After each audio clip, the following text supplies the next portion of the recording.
number 3. Hit the like button. Appreciate you guys coming aboard. The Eagles have to do this on Saturday night. Get Goddard going. The New York, hey, guys at the NovaCare Center, I'm here to help. You know what I know, and I know you watch. Get Goddard going. The New York Giants can't cover tight ends. It's been a problem for them all year. What has happened with the Giants, though, is their 2 tackles and their D-line has showed up. Okay? And it's keeping them in ball games. Got to establish, not the perimeter guys. Don't start the game throwing the ball around the yard. Because if the Eagles start games out with 3 and outs, that's not who they are. They're not a 3 and out team. Why? Because they run the ball and Hurts is on the perimeter and he's breaking down the edges every game he plays in. If you see 3 and outs right away, the Eagles are in trouble. Start these games out like you always do. 13-play drive. Work that clock. Keep Brian Dable and that staff at bay, and you win this thing handily. Don't be stupid here.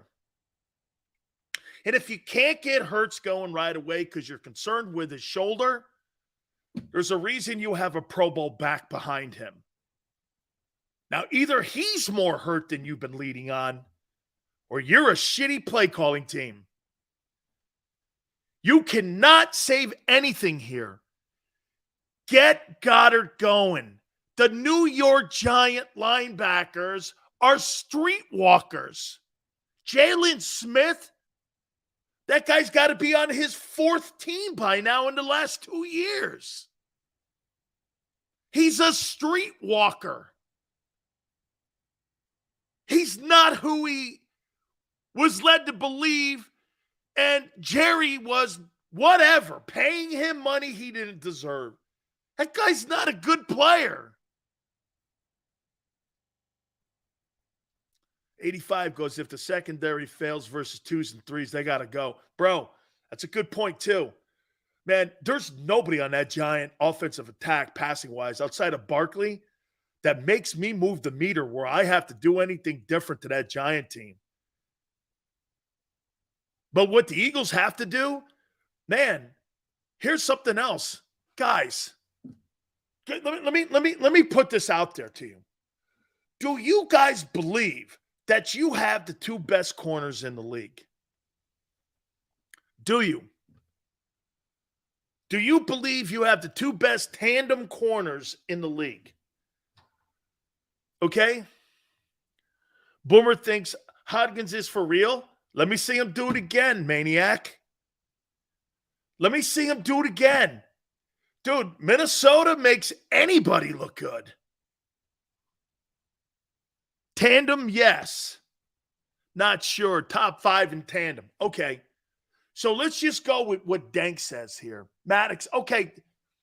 Let's just go with and say this to you. Say they in the top 5 best tandem corners in the game. Let's just put it there. Why wouldn't you pressure Jones and keep him in the box and pressure him and play press coverage on the wideouts? Are you afraid those guys are going to get by? Are you afraid of any New York Giant wide receiver? Do you think any New York wide receiver can beat Slay and Bradbury? Bradbury's got an ass with the Giants. You know he's not going to just play Pro Bowl ball. Bradbury's going to play Hall of Fame football on Saturday night. He's going to want to stick it to the Giants. Okay? He's going to want to stick it to them. Why wouldn't you press cover and bring pressure on Jones? Why wouldn't you? You've got the advantage. Dude, don't let Barkley get going. If Barkley doesn't get going, Jones can't get going. Then you don't have it. Then guess what? It's 3 and outs with New York. And you're going to need probably 10 series to close out the Giants. Stop with the perimeter shit. Dude, Devonta Smith and A.J. Brown are going to be wide open in the second half. Just be patient. Just be patient. There's a reason they have a clock and it says 60 minutes. This isn't a 10-minute game. You may even be behind after the first quarter. So, you know what George Foreman used to tell me?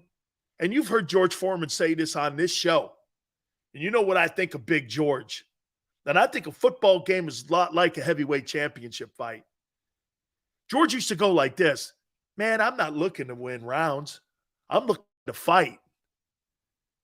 I don't if you think that guy's up on second round. I'm going to catch up with his ass. And I'm going to put him to sleep. The Eagles have to have the same mentality as a heavyweight fighter like Foreman. Dude, Brian, don't become a counterpuncher. The Eagles in the last month, they went from being a power puncher to a counterpuncher. What happens when you're a counterpuncher and you're not the best at it? You keep your opponent in the game. But when you throw haymakers and you're a knockout artist, hey, man, you keep peppering me, I'm going to catch up with you, and you're going to eat one. That's what Tyson used to do. They used to sit there and try to jab with Tyson. Tyson, get inside on you, man. From 83 to 87, Tyson was a monster, man. Part animal and part man. He got inside on you, you could hit him, but once he tagged you, it was lights out. Don't panic early. This coaching staff, because you know what? I'll tell you what, those 2,000K wideouts, you know what makes it happen? Hey, we got to throw the ball now. That's not what you do good. Let me back up. That's not what you do best. Your game plan is all of it. RPO is who you are. I think that ownership, man, hates that they're labeled that. And they're not like Mahomes or Burrow or any of these other guys. I think they hate that tag. Who gives a shit? They care more about looking. Watch this. Do you guys think this is fair on how Howie and Jeffrey Lurie look at the Eagles? They would rather look like the Chiefs than look with an RPO 14-3. You think that's fair? They'd rather look like the Chiefs or the Bills or teams that throw the ball a lot than be 14-3.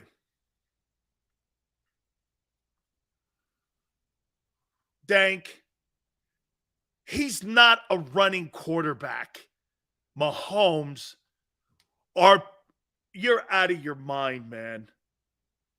This guy just said that Mahomes is an RPO coach, running back or quarterback. Patrick Mahomes stats. Guy throws the ball for 5,200 yards. Okay? 5,200 yards, and he's an RPO quarterback. Come on, man.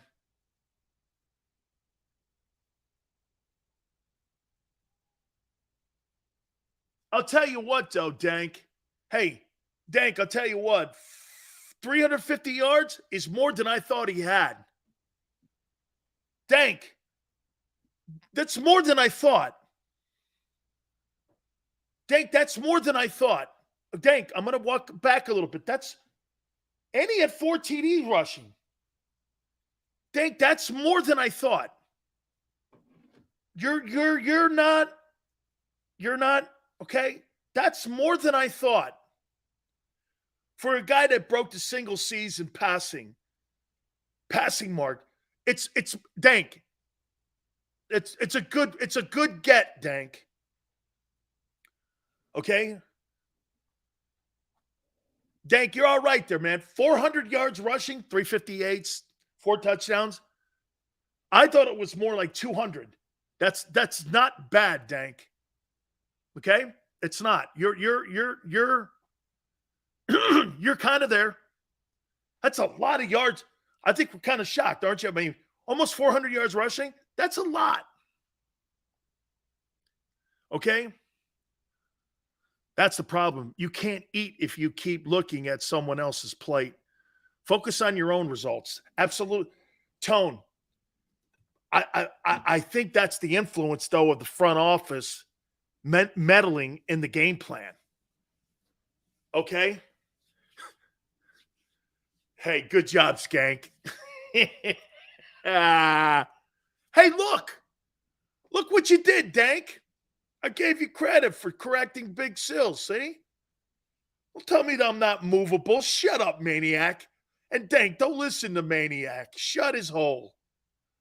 This guy here sits around eating pasta fazool and crying in his soup all night if the Eagles give up 21 points. Come on, man. This guy doesn't even know how to make pasta fazool. Okay? This guy eats, hey, trust me, Dank. Maniac makes Italian food and he thinks it's Chef Boyardee. Hey, okay? Maniac. You think Italian food is Chef Boyardee. Tell the truth. Come on now. Let's look at some of these games here. I want to go back and take a look at first the Vegas numbers. Then we're going to get into predictions here. Oh, and the networks rank the quarterbacks. Chef Boyardee.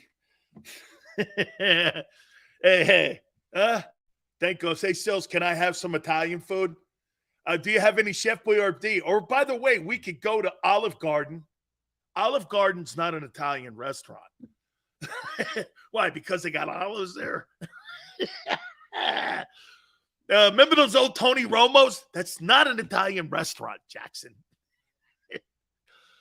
Hey, guys, I told you the story before in my recruiting trip to Alabama.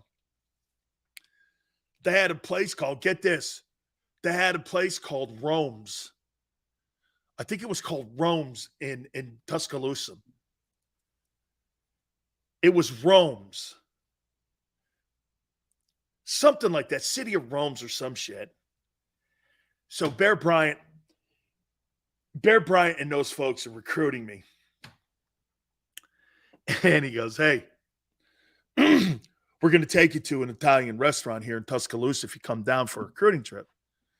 And my grandfather goes like this. He goes, and some of you have heard this story. And my grandfather goes, hey, you should ask the guy how many Italians he's ever had on his team. And so I forget who the guy was on the coaching staff. You know, I think it was Sylvester Crooms. It was Sylvester Crooms who coached me in Tampa. I love Sylvester Crooms. He's one of my favorite people of all time. I think he's the first black coach in the history of the SEC. Anyway, so they go, Sills, we want you to come down on a recruiting trip. I'm like, man, I don't know, South, Confederate flags and shit. And I ended up playing in the South anyway at Miami, right? Okay. I'm like, I don't know, man. Confederate flag, the only place I've ever seen that thing was in a school book and on TV, right? So I go, okay, what kind of Italian restaurant do you got? He goes, oh, yeah, they serve great pasta, great meatballs. I'm like, yeah, okay. Well, I don't to this day eat anyone else's meatballs but my wife and my aunt because they're homemade Italian and there's a special ingredients we have, the day-old bread, all that shit, right? We put in the egg, all that, So they go, we want you to come down. I go, okay, what's the name of the cook? And the name of the cook at Rome's Italian restaurant in Tuscaloosa was Young Lee. And I went, what was that? My grandfather's listening. He goes, yeah, the cook at the Italian place, his name is Wong Lee. I went like this, Wong Lee. And my grandfather goes like this guy's got a Chinese guy as the main cook at an Italian restaurant in Tuscaloosa, Alabama, and that's where you want to go? Some guy's the cook named Young Lee? I go, I don't know, man. This don't look good. Johnny Musso's the only Italian guinea he's ever had on the team. I'm like this, I don't know. Hey, Needless to say, I didn't go on my recruiting trip to Alabama because of Wong Lee being the cook at Rome's Italian restaurant in Tuscaloosa. I was like, I don't think so, man. Johnny Musso and Hung Lee. Oh, man. Hey, I was like, not working, man. No, I go, Coach, thank you. You know what he did? He sent me one of the coolest letters of all time saying, good luck to you, man. I'll see you in the NFL draft. And I was like, thank you, man. Hey, Sills, tell your aunt. I said, hey, see, Betty? He likes you. He hates me. See? I'll bet. I'm gonna make my aunt watches the show religiously, and she reads all of your comments, just so you know. And she gives me shit for pissing you off. Do you understand that? She gives me shit, not you. Me. And Betty gives me shit because I aggravate you guys. It's crazy. My wife gives me shit because I aggravate. Let me tell you this. So I went up a couple of minutes ago. My wife goes, why are you being an asshole? I go like, really? She goes, you're the most aggravating person at times I've ever known. Oh, maniac. It's never ending, man. But it's always been like this way. Hey, Betty sounds like she's on point. Okay, Des. Just so you know, when I used to come home from my college or the NFL or whatever league I was playing ball in, here's my grandfather. Watch this. Sitting at the dinner table. My aunt's going to laugh her ass off when I say this. Watch this. Hey, Dan, just being Dan. Watch it. Here's my grandfather. I'll say nothing. He'll go like this.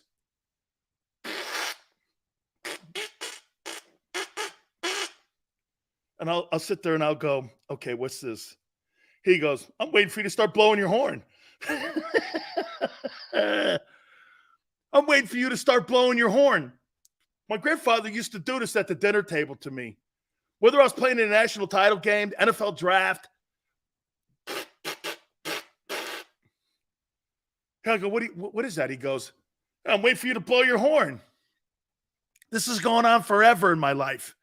Or if I start doing this. Here's another one. Yeah, you know, my grandfather would start doing this. I go, what are you doing? He goes, I'm playing a swinette. A swinette? He goes, yeah, it's 3 hairs on a pig's ass. I don't want to hear you crying anymore. He's crying. Oh. So just so you know, I get shit. Here, my aunt calls me at around 7:30 on the screws every single day. You know, here's how she'll do it too after you guys. She'll think that I'm like aggravating you guys. You know, I'm going to say this, and I know you won't listen, and I know you don't care, but hey, you know, I'm invested in this company too. So here's my opinion. Why do you have to be such an asswagon? And she doesn't use that word. My aunt doesn't wear red scarves in churches. You can't say the holy name. She won't talk or swear outside of a church. She stops by the church and says the holy prayer every single day, every day. Okay? I have no idea how I got here. And here we are. Let's get back on pace here and let's get back. Hey, I'll get to let's do the rankings first.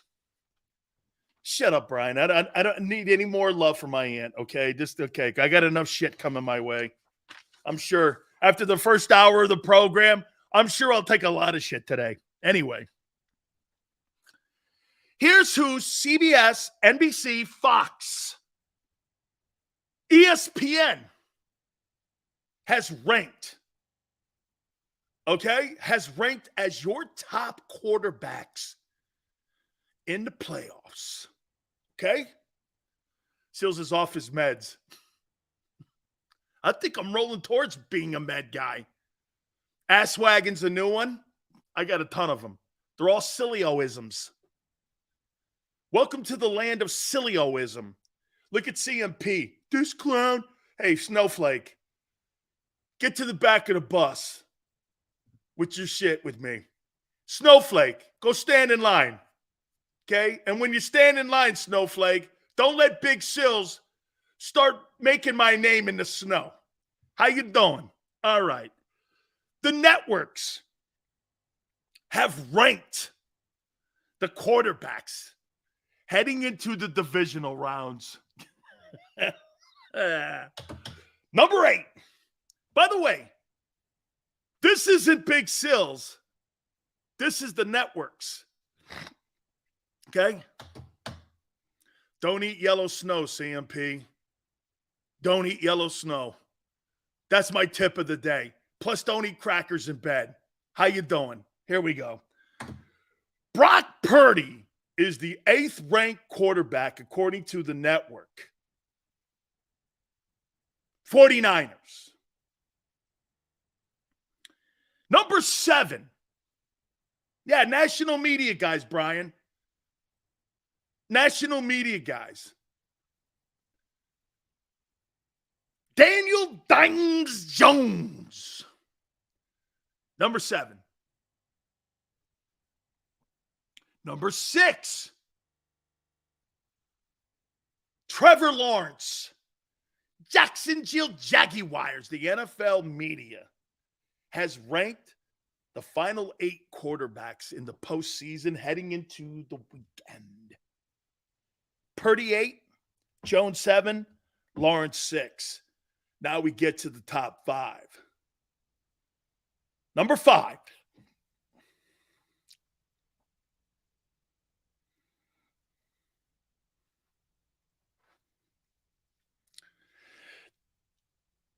Dak is back. Dak Prescott is number 5 on this list. Number 4, the remaining 8 quarterbacks in the NFL heading into the divisional round. I'm surprised too. Hey, returns, I'm surprised too. The way they kiss the ass of the Cowboys, I'm surprised Dak ain't higher. Okay? Number 4, the man from the city of brotherly love, Jalen Hurts.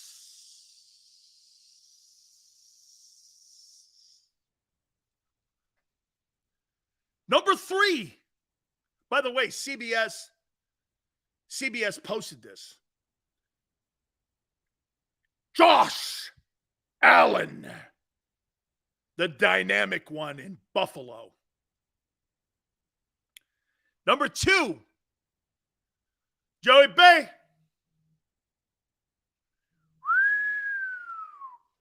Joey B, baby.